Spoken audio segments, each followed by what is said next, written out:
Error 003 on Roku means your device cannot download software updates from Roku servers, even though your Roku is connected to Wi-Fi. First, restart your Roku completely by unplugging it from power for 30 seconds before plugging it back in. Now restart your router and wait until the internet light becomes stable before turning your Roku back on. Go to Settings, then Network, and select Check Connection to confirm your Roku is connected properly to the internet. If the connection succeeds but error 003 remains, switch your Roku from 5 GHz Wi-Fi to a 2.4 GHz network.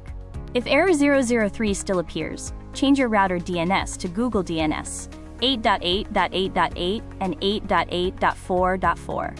An incorrect date or time can block Roku updates. Open Settings, click System, and make sure the device time is correct. Still getting error 003? Connect Roku to your phone hotspot temporarily and try the software update again. If Roku updates successfully on a hotspot, your home router or internet provider is blocking Roku update servers. If nothing works, press and hold the reset button for 10 seconds to restore Roku factory settings. Once the update completes successfully, error 003 disappears, and your Roku automatically restarts into the home screen.